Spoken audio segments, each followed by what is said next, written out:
Night Health.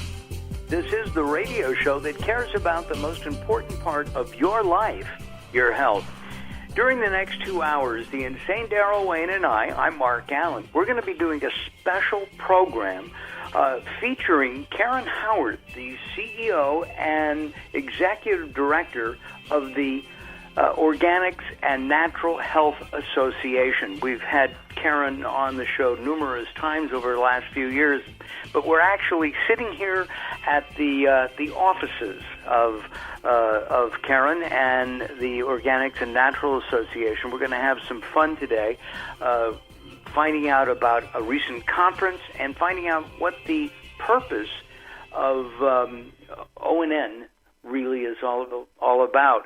Daryl, thank you for taking control back there in California. Karen and I are based here in Washington, D.C., just miles from the Washington Monument, Lincoln Memorial, and all the other great places here in D.C. How's it going back in California, Daryl?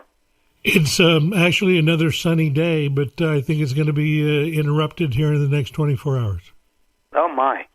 Well, it was snowing in Thousand Oaks, where I live, a couple of days ago. I couldn't believe it.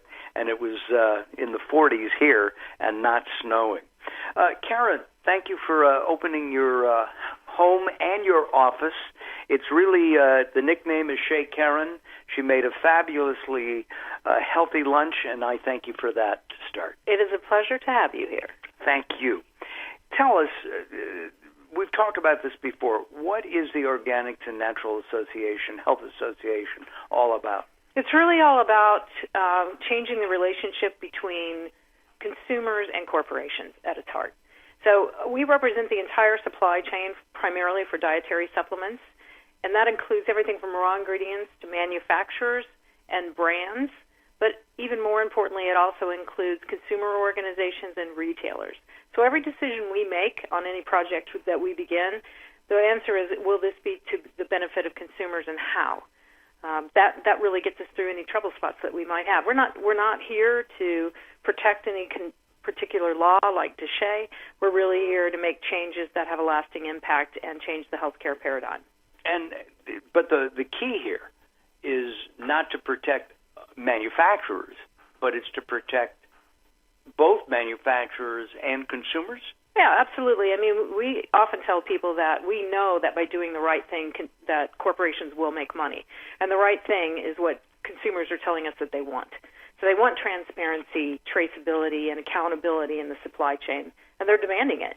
So all of our members sign an attestation that they aspire to be organic, avoid GMOs, only use seals and labels that are meaningful, that we think have value for consumers and are not confusing, and they sign that every year. We also do things like we're doing we're in year 3 of a glyphosate testing program because we want to understand if there's glyphosate in the system, where it is, what it means for all of us. That's a roundup for those of you who don't know. That's right. Thank you, Monsanto, for that one. I remember my father walking around the house with his bucket of the stuff and spraying it on weeds. It's a weed killer. It's a weed killer, and it's used to desiccate the foliage on certain plants that we eat on a regular basis, like chickpeas. Just the nature of our farming has changed so much that people don't have the equipment that they used to have. So everybody's on a cycle, and the big machines come through to clear everything out, which means your plants can't be ready when they want to be ready. You have to make them ready if you're not organically farming. So, yeah, I tell everyone only eat organic oats and organic chickpeas because those are two of the biggest violators. One of the things that you do also, you did a study, helped to do a study last year on vitamin D. You're about to do one on omega-3s. Actually, we just finished our second year of the omega-3 study. Oh, wow. It's gone by really fast. And we have the good fortune of talking with GrassRootsHealth today, Carol Baggerly, who founded that organization, is my partner in this. So we've done this amazing work on vitamin D, including petitioning the Food and Drug Administration for a health claim relating to increased vitamin D levels and the reduction in preterm births. And now we're 2 years into the omega-3. We're going to do another short, like 3 to 6 month study to figure out the appropriate dose response, like how much should I be taking to get to 8%. And we've started conversations just in the last week of doing the same kind of project with magnesium. Wow. Yeah. This is really exciting. Very stuff. exciting. When I get a bottle, I was looking, we both just reached in. We had lunch. We both reached for our supplements, right? And when I had mine in my pocket, but when you look at a label of supplements, there are so many people and doctors who say to me, it doesn't have to, even though it says vitamin C or vitamin D or omega-3, it doesn't, even though it says that on the label, it doesn't have to be there inside the capsule or pill. Is that true? No, of course not. I mean, the law says that what's in the bottle has to be on the label and vice versa.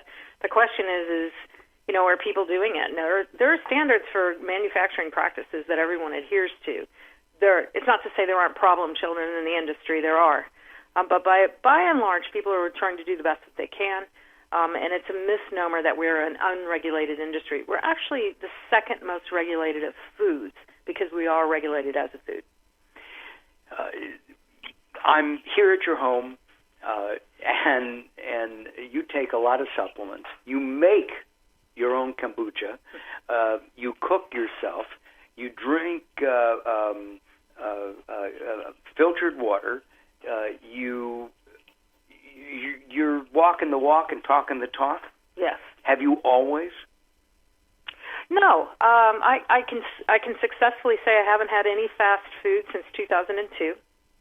And that really, my awakening came when here in the bastion of Washington, D.C., where there wasn't a Whole Foods until around that time, I became the executive director for the American Association of Naturopathic Physicians and of the Association of Schools. And that was really an enlightening process for me and one that I am very grateful for. Wow. So it was a light switch for you to go on. Yes, absolutely. I mean, it's what I wish I had known when my kids were pretty young, but when they were babies, what I wish I had known and the things that they have learned have been fun to watch and see where they, the things that they actually believe mom is right, which of course is always a limited number, but yeah, the way that their lives. You get that? Because that doesn't happen a lot. I get it on occasion. I do. Arnica's always a big hit. Yeah. They like that. Nano Silver is another one. What about you just had a big conference? Yes. Daryl and I were not offended that the invitations got lost in the mail. But you had a conference. Tell us what the conference was all about. The conference was Healthy People, Healthy Planet was the theme. And unlike a lot of these conferences, and I go to most of them, ours is pretty space limited because we're a very selective organization. So we had about 70 people there, and we like it that way. Our goal is this year was really to work with our members to help them understand the value of connecting regenerative agriculture to the dietary supplement world. So one of the most popular speakers was a farmer from Georgia with the thickest accent you could ever hear. Y'all. Who sat and heavier, not worse, beautiful. Who sat and told us the story about how his fifth-generation family farm transferred out of the CAFO status and became a regenerative farm that's like now 30 species, and they process their own meats, and it's an amazing story. And I think it's really critical at this venture because of this transparency initiative and the savvy of the consumers of dietary supplements. It's only a matter of time before people who are consuming collagen, eggshell membrane, whey, begin to wonder if they're sourcing their products from animals that were grass-fed or actually raised on CAFO lots. Interesting. What's the difference between regenerative and sustainability? Interchangeable in some ways, but the regenerative is being defined. The better question is there a difference between that and organic? So it's actually organic plus, and it's really about reinvesting in the soil in complex ways that sustain the crops on top, not just cattle, but the chickens and the trees and the plants that are there to support those lifestyles. So it's really going back, generations and doing it the way it used to be. And one of the things that's so cool about it is the amount of water that the soil can retain is so substantially significant that it really could solve, carbon aside, it could solve one of the biggest problems that we're facing in the future, which is a lack of water. One of the things that I don't understand, if we're going back and farming the way we did, say, 100 years ago, why does a head of lettuce that's organic cost 2 to 3 times as much as what they call contemporarily grown? And by the way, I do pay for the extra money for that lettuce probably 80% of the time.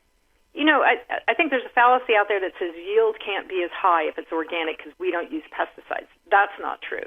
Your soil will actually regenerate more produce if you use regenerative. But I do think it's scale. You know, it's smaller farmers trying to figure out how to do this right and do it well in bigger lots. And I'm seeing I go to a lot of regenerative health conferences. I go to these conferences, I see a lot of women and young people who are entering into this market. So it's who wants to transition, and if enough people are. And then on the meat side, there are even more complications to it. But it's really about more people doing it and buying in and doing that transitional phase. Karen and I will continue our conversation. We've got a lot of guests coming up here on Late Night Health. Don't you dare go away. I'm going to turn the reins back over to the insane Daryl Wayne. Karen Howard and I return. Don't go away. You're listening to Late Night Health with Mark Allen. The show continues in a moment.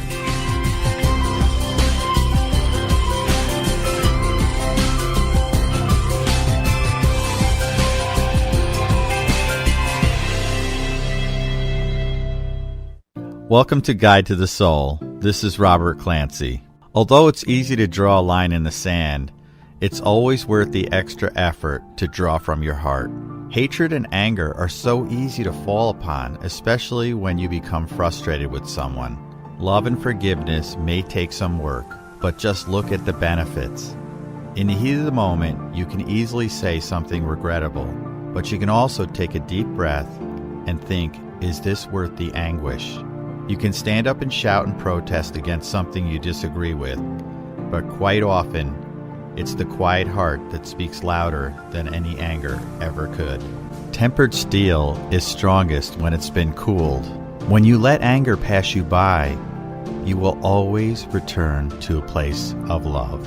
For more inspiration from Robert Clancy, visit GuideToTheSoul.com or go to the Moments with Robert page on LateNightHealth.com. Recently, I met Jacqueline from Bright here in Los Angeles. She gave me a hearing exam and then showed me how to hear again with the new Signia Pure Series hearing aids, and she can give you your life back too. I hear birds chirping, birds cooing, and even my wife. They easily connect to my smartphone. The Signia hearing aids are amazing, and with the charge and go, I don't have to fiddle with batteries and hear all day long. Not hearing is frustrating for you and your family. I know you don't have a problem, but trust me, call Bright Here now for a free hearing exam, a $125 value, yours free, just for making an appointment now. There are offices throughout the Los Angeles area. Call Bright Here now at 323-424-7100. That's 323-424-7100 for a free hearing exam. There's no obligation. Call now, 323-424-7100, or visit them on the web at brighthere.com.